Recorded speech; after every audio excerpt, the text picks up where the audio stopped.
Susundin ko nga pala ngayon si Baby kasi na siya natulog kagabi kay dada niya. Susundin ko siya kasi pupunta kami sa sport complex. Manonood kami ng volleyball games. Gusto ko kasi nanonood siya ng sports. Gusto ko rin ba ng araw maglaro siya ng volleyball. Depende naman sa kanya kung anong sports yung magugustuhan niya. Pero kung okay, mas okay sa akin na yun, makapaglaro siya ng volleyball. Kasi yung mga pinsan niya at saka mga tita niya naglalaro din ng volleyball. Ako rin dati naglalaro ako nung high school ako.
Dito na nga pala tayo dumaan mga bossing sa Bernabe. Kasi medyo traffic doon pag doon tayo dumaan sa may palengke, sa may tulay ng Malbar. Kaya dito nag-shortcut na tayo sa likod. Actually, hindi nga shortcut to, medyo malayo. Kaya lang, iniiwasan natin yung traffic.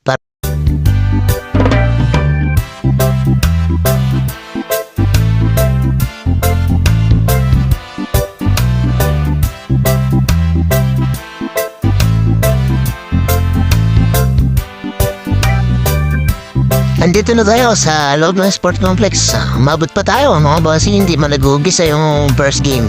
Yan. Ang maglalaban ngayon ay Duele versus Barilus. Magandang laban to. Sa team nga pala ng Barangay Duele, nagko-coach din yung kaibigan namin si Kuya Ang Morales. Shoutout sa'yo Kuya Ang Morales. Good luck.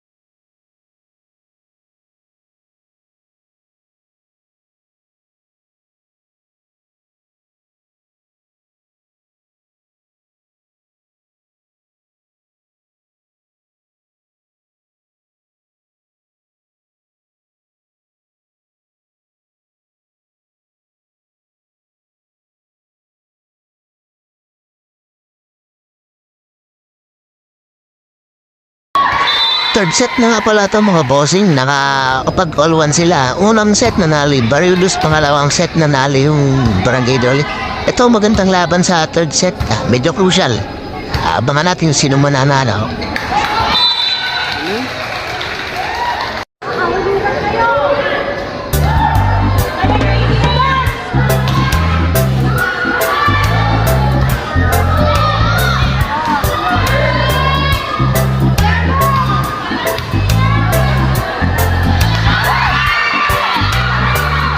Maganda yung laban mga bossing, dikit na dikit lang. Hindi mo alam kung sinong bibitaw sa uli, pero talagang parehas gusto manalo. Both teams talagang naganda sila para sa matchup na to. Todo effort sila para lang makuha nila yung panalo ngayong araw.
Third and final set, ang ganda ng laban. Lamang yung Barangay Dole, match point na sila.